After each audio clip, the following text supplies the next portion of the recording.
Hello friends, आजच्या व्हिडिओमध्ये आपण एक छानशी गोष्ट पाहणार आहोत। ही गोष्ट आहे आकाशातील ध्रुव ताऱ्याची। चला तर मग गोष्टीला सुरुवात करूया। गोष्टीचं नाव आहे ध्रुव बाळ। उत्तानपाद नावाचा एक राजा होता। सुरुची आणि सुनीती या त्याच्या राण्या होत्या। सुरुची आवडती राणी होती। सुनीती नावडती होती। सुरुचीच्या मुलाचे नाव होते उत्तम। सुनीतीच्या मुलाचे नाव होते ध्रुव। ध्रुव हा गुणी मुलगा होता। तो सर्वांना आवडत असे, पण सुरुची त्याचा छळ करत असे। राजाने फक्त उत्तमचेच लाड करावेत असे तिला वाटे। एकदा उत्तम राजाच्या मांडीवर बसला होता। मागोमाग ध्रुवही तेथे आला। राजाने त्यालाही मांडीवर घेतले। मग तो दोन्ही मुलांशी गोड गोड बोलू लागला। तितक्यात सुरुची तेथे आली। ध्रुवाला राजाच्या मांडीवर पाहून तिला राग आला। ती ओरडली, "ध्रुवा, भिकारड्या, महाराजांच्या मांडीवरून उठ, फक्त माझा उत्तमच तेथे बसेल."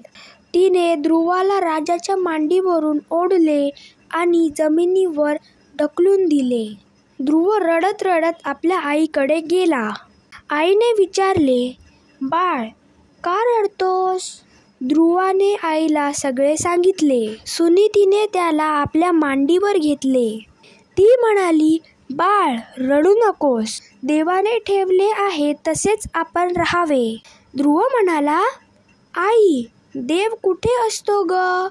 मला सांग, मी त्याला भेटतो." सुनीती म्हणाली, "देवाला भेटण्यासाठी फार मोठे तप करावे लागते। तू तर लहान आहेस, तू तप कसे करणार?" ध्रुव लहान होता, पण निश्चयी होता। तो म्हणाला, "आई, मी भीत नाही, मी मोठे तप करीन, मी देवाला भेटेनच." ध्रुव निश्चयाने राजवाड्याबाहेर पडला। रानात गेला आणि एका झाडाखाली बसला। त्याने अन्न घेतले नाही, पाणी घेतले नाही। डोळे मिटून तो देवाचे नाव घेऊ लागला। असेच कित्येक दिवस गेले। ध्रुवावर अनेक संकटे आली, परंतु त्याने तपश्चर्या चालूच ठेवली। अखेर देवाला या बालभक्ताची हाक ऐकू आली।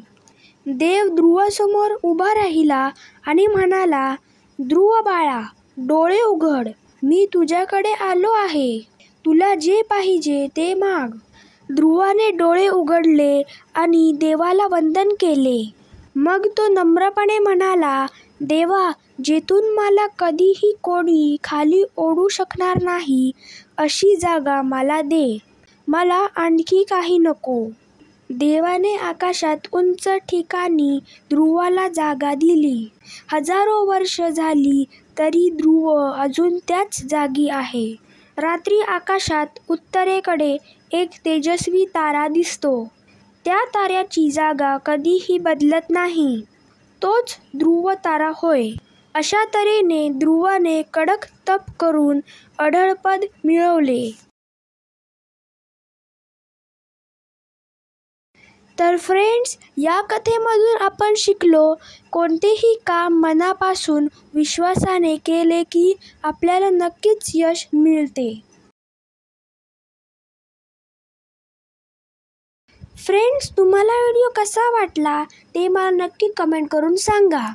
व्हिडिओ आवडला असेल तर व्हिडिओला लाईक करा, शेअर करा आणि चॅनलला सबस्क्राईब करा। आणि हो, बाजूच्या बेल आयकॉनला प्रेस करायला विसरू नका, कारण दर रविवारी मी तुमच्यासाठी अशाच छान छान गोष्टी, बोधकथा घेऊन येणार आहे। त्याचं नोटिफिकेशन तुम्हाला सगळ्यात आधी मिळेल। भेटूया पुढच्या व्हिडिओमध्ये। Thank you friends and bye bye.